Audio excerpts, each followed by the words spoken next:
Saudara-saudara yang dikasih dalam Tuhan, sebelum kita belajar firman Tuhan malam hari ini, saya akan menyanyikan sebuah pujian yang berjudul Ku Rindu Tuhan Beserta dari nyanyian pujian nomor 213 sebagai pengantar dari firman Tuhan kita malam hari ini.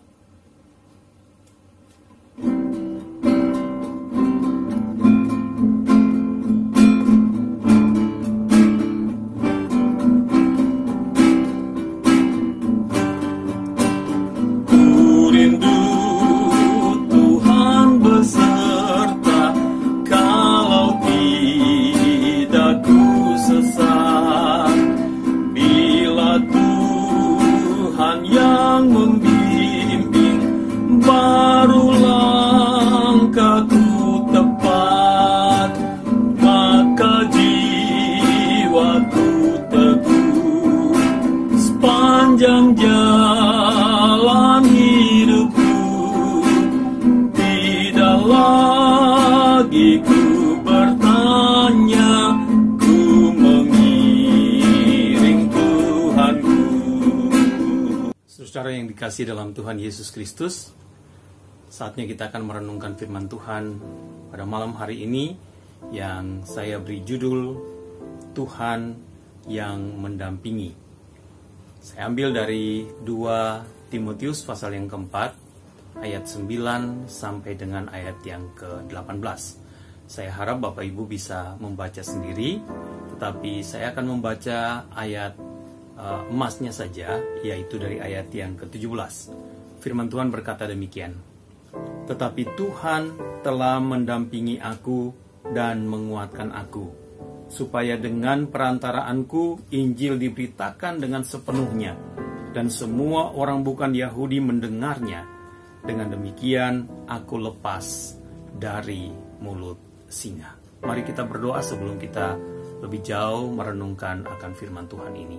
Bapa di dalam surga, kami rindu malam hari ini Engkau menyatakan kepada kami kehendak-Mu melalui firman Tuhan ini, supaya kami mampu menghadapi segala kenyataan hidup dan menghadapi segala pergumulan dengan meyakini bahwa Engkau Allah yang ada terus menyertai dan mendampingi kami. Dalam nama Tuhan Yesus Kristus kami berdoa. Amin. Saudara, kita tahu bahwa surat ini 2 Timotius dan khususnya pasal 4 ini bagian akhir dari tulisan Rasul Paulus kepada anak rohaninya Timotius. Dan dalam ayat ini, kalau saudara baca dari ayat 9, dia bicara tentang sebenarnya ada banyak orang yang ada di sekitarnya. Dan juga dia akhirnya juga bicara tentang ada orang-orang yang diharapkannya ada. Nah, saudara-saudara yang kasih dalam Tuhan, tetapi pada waktu Paulus berbicara tentang orang-orang yang ada di sekitarnya dan diharapkan ada di sekitarnya, dia juga bicara tentang kenyataan yang dia hadapi pada waktu dia sedang menghadapi proses kehidupan yang sulit, yaitu dia sedang menghadapi tuduhan dari pemerintah Romawi, dan dia sedang diperhadapkan dengan satu ancaman hukuman yang sangat serius, yaitu ancaman hukuman mati. Dan dalam proses peradilan itu, dia katakan sebelumnya di ayat 16, kalau Bapak Ibu memperhatikan, bahwa tidak ada yang mendampinginya. Artinya dia sendiri ketika dia berada di tengah-tengah kesulitan. Dia berada di tengah-tengah pergumulan yang berat, ancaman yang sangat serius terhadap keselamatan jiwanya, nyawanya. Tetapi kemudian di dalam ayat 17, kita menemukan satu pernyataan yang sangat menguatkan dan menghibur. Dan saya percaya ini merupakan kebenaran yang juga kita perlukan saat ini di tengah-tengah pandemi ini. Mungkin ini hal yang sebagian di antara saudara yang sedang mendengarkan renungan ini, menonton, saudara sedang membutuhkannya. Karena saudara juga sedang sendirian menghadapi pergumulan hidup saudara. Saudara sedang sendirian menghadapi kesulitan. Saudara sedang sendirian rasanya menanggung beban-beban yang begitu berat. Mungkin saudara sedang menjadi bagian dari penyintas COVID-19. Saudara sedang bergumul dengan rasa sakit. Saudara sedang bergumul dengan gejala-gejala yang ditimbulkan oleh adanya virus ini dalam hidup saudara, dalam tubuh saudara. Saudara juga sedang menghadapi kesulitan akibat dari adanya virus ini. Saudara sedang menghadapi keuangan yang sulit, sendirian, tidak ada yang membantu. Saudara sedang menghadapi kesulitan karena usaha saudara yang sedang menurun. Saudara-saudara, pada waktu saudara mengharapkan pertolongan orang lain, kehadiran orang lain, pendampingan orang lain atau saudara, dan itu tidak saudara temukan. Lihat ayat ini. Rasul Paulus tetap menghadapi segala keadaan sulit itu dengan penuh keyakinan, dengan penuh optimisme, dengan penuh kekuatan pengharapan bahwa Tuhan mendampinginya. Apakah itu kehadiran Tuhan yang bersifat kasat mata? Tentu saja tidak. Tetapi Paulus sangat yakin bahwa Tuhan mendampinginya. Dan ini juga keyakinan yang bisa saudara dan saya miliki. Sekalipun kelihatannya tidak ada orang yang menolong saudara, tidak ada orang yang menghibur saudara, tidak ada orang yang menopang saudara, membantu saudara. Tapi saudara bisa yakin bahwa Tuhan mendampingi saudara. Tuhan ada bersama dengan saudara. Setidaknya kalau kita membaca dan mempelajari firman Tuhan, kepastian keyakinan bahwa Tuhan tidak meninggalkan kita sendirian didasarkan pada dua hal, saudara-saudara. Yang pertama pada janji Tuhan sendiri. Tuhan sendiri berjanji. Kalau saudara membaca dalam Ibrani pasal 13 ayat 5 bagian B, firman Tuhan dengan tegas di sana memberi jaminan akan kehadiran Tuhan. Firman Tuhan katakan demikian, Aku sekali-kali tidak akan meninggalkan engkau, dan aku sekali-kali tidak akan membiarkan engkau. Janji bahwa Tuhan tidak pernah sekalipun meninggalkan kita. Ketika kita merasa sendirian, kita harus percaya pada janji Tuhan bahwa Tuhan ada. Bahkan ketika kita seakan-akan tidak merasakan kehadiran itu, tapi kita harus percaya bahwa kehadiran Tuhan itu ada. Karena Tuhan berjanji kepada kita anak-anaknya, sekali-kali aku tidak akan meninggalkan engkau. Aku sekali-kali tidak akan membiarkan engkau. Kalau kita melihat dalam pergumulan dan perjalanan hidup Raja Daud dalam Mazmur, di Mazmur 23, dia punya keteguhan keyakinan akan kebenaran ini. Bahwa sekalipun dia sendirian, berjalan dalam lorong kehidupan yang gelap. Dalam Mazmur pasal 23 ayat yang keempat, dia tidak takut. Sebab apa? Dia tahu Tuhan beserta. Dia tahu Tuhan mendampingi. Dia tahu Tuhan ada. Bahkan pernyataannya yang sangat menguatkan, dan itu juga menjadi kekuatan dan penghiburan bagi saya ketika kedua orang tua saya meninggal. Ketika saya sudah menjadi anak yatim piatu. Dalam Mazmur pasal 27 ayat 10, firman Tuhan berkata, sekalipun ayahku dan ibuku meninggalkan aku, namun Tuhan menyambut aku. Sekalipun kelihatan sendirian, di tengah pergumulan dan kesusahan hidup, tantangan dan kesulitan yang dihadapi. Tapi jangan putus asa.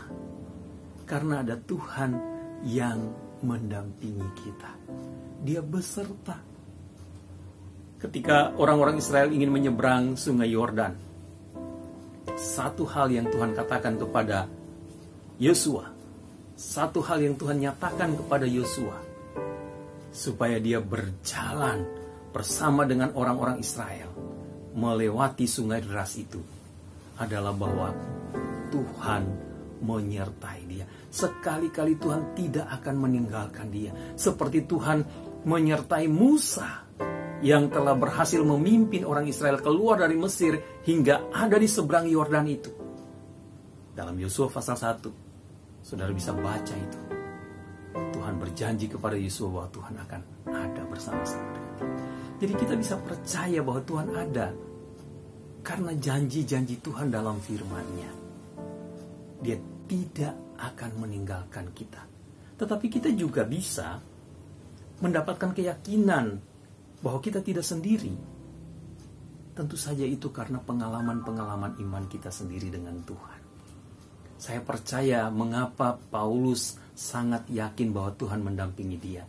Bukan karena dia bisa melihat Tuhan secara kasat mata, tetapi karena dia percaya pada janji Tuhan dalam firman-Nya, dan dia punya pengalaman-pengalaman dengan Tuhan. Bagaimana Tuhan hadir, memimpin dia, menyertai dia. Mulai ketika Tuhan membawa dia dalam pertobatan di Damsyik. Bagaimana Tuhan menyertai dia dalam liku-liku perjalanan dan pengalaman pelayanan yang begitu getir. Dia selalu merasa dan melihat kehadiran Tuhan. Itu sebabnya dia tidak pernah takut menghadapi keadaan sulit. Dalam suratnya kepada jemaat di Filipi, saudara baca di dalam Filipi pasal 4 ayat 13, dia berkata, segala perkara dapat kutanggung di dalam Dia yang memberi kekuatan kepadaku. Dia merasakan Tuhan ada. Dia merasakan Tuhan hadir di sepanjang jalan hidupnya, di lorong-lorong gelap kehidupannya, di ngarai atau di sungai yang deras yang menghanyutkan. Dia tahu ada kekuatan Tuhan yang terus mendampinginya. Itu sebabnya dalam ayat ini dia berkata, tetapi Tuhan mendampingi aku dan menguatkan aku. Malam ini, pada waktu saudara sedang sendirian merenungkan segala pergumulan hidup yang berat, bahkan mungkin saudara sedang ada di tempat yang terisolasi, saudara sendirian menghadapi sakit, saudara sedang menghadapi gejala-gejala yang begitu buruk dari kesehatan saudara karena virus COVID ini. Jangan putus asa. Saudara lihat, Tuhan sebenarnya sedang mendampingi saudara dan pasti akan menguatkan saudara. Tuhan memberkati saudara. Selamat beristirahat, dan biarlah firman Tuhan meyakinkan saudara dan menghibur saudara bahwa Dia mendampingi saudara. Amin.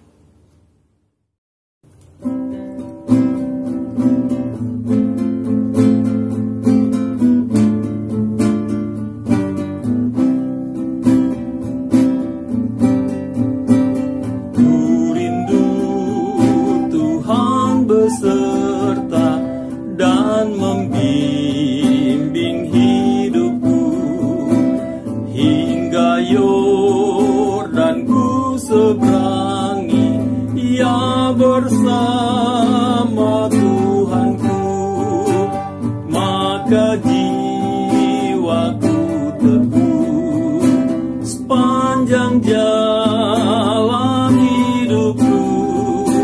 Tidak lagi ku bertanya, ku mengiring Tuhanku, maka jiwaku teguh sepanjang jalan hidupku.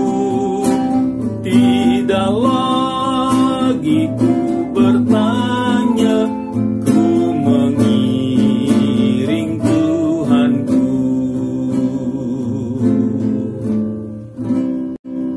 Mari kita berdoa. Bapa di dalam surga, kami bersyukur karena malam hari ini Engkau teguhkan kami dengan firman-Mu, bahwa apapun yang kami hadapi, apapun yang terjadi dalam hidup kami, apapun yang harus kami lalui, sungai-sungai kehidupan yang deras yang mencoba menghanyutkan kami bersyukur karena pada waktu kami harus menyeberanginya, Engkau Tuhan yang ada bersama-sama dengan kami. Kami bersyukur oleh karena suara-Mu meyakinkan bahwa Engkau ada bersama-sama dengan kami. Engkau tidak pernah meninggalkan kami.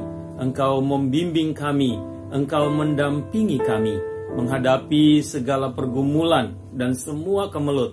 Bahkan ketika kami ada di tengah-tengah pandemi COVID-19 ini, kami sungguh bersyukur karena tangan-Mu yang penuh kasih tetap menaungi kami siang dan malam, menjaga kami pribadi lepas pribadi sebagai anak-anak-Mu, dan juga menjaga keluarga kami, menjaga seluruh kawanan keluarga Allah, sidang jemaat yang Kau kasihi. Terima kasih Tuhan, Bapa dalam surga. Kami juga percaya bahwa sekalipun kami harus menghadapi tantangan-tantangan dan pergumulan-pergumulan berat, walaupun kami harus mengalami rasa sakit, mungkin kami juga menghadapi kenyataan-kenyataan hidup yang gagal, kami menghadapi pergumulan-pergumulan hidup yang sulit, di tengah-tengah kekurangan-kekurangan, di tengah-tengah ketakberdayaan kami. Kami percaya Tuhan, sesuai dengan janji firman-Mu, Engkau ada bersama kami, Engkau menyertai kami. Gadamu dan tongkat-Mu adalah penghiburan bagi kami. Kami percaya sebagaimana Engkau mendampingi dan menguatkan hamba-Mu, Rasul Paulus, dalam menghadapi segala tekanan yang harus dihadapi dalam pelayanan dan pergumulan hidupnya. Engkau juga saat ini ada bersama-sama dengan kami, mendampingi anak-anak-Mu yang sakit, mendampingi anak-anak-Mu di dalam segala keberadaan kami, dalam kekurangan-kekurangan, dalam kesulitan-kesulitan, dalam kehidupan, dalam kenyataan-kenyataan kehidupan yang sulit. Terima kasih Tuhan karena Engkau Allah yang berjanji tidak akan meninggalkan kami, dan kami pegang teguh janji-Mu, kami pegang teguh kebenaran firman-Mu. Apa yang Engkau nyatakan kami percaya Engkau akan mewujudkannya. Engkau tidak pernah menyia-nyiakan kami, anak-anak-Mu yang berharap dan yang percaya kepadamu. Karena itu malam hari ini sebelum kami tidur, naungi kami terus Tuhan, dampingi kami terus dalam segala kesusahan dan pergumulan hidup kami. Biarlah kehadiran-Mu memberi penghiburan dan meneguhkan kami untuk terus memuliakan Engkau, untuk terus menjadi saksi-saksi-Mu di tengah-tengah dunia ini. Terima kasih Tuhan atas janji setia-Mu yang tidak pernah meninggalkan kami, tapi terus mendampingi kami di dalam semua pergumulan dan kenyataan kami. Dalam nama Tuhan Yesus, kami serahkan tidur kami dan istirahat kami bersama keluarga dan bersama semua anak-anak-Mu yang Kau kasihi. Terima kasih Tuhan Yesus. Amin.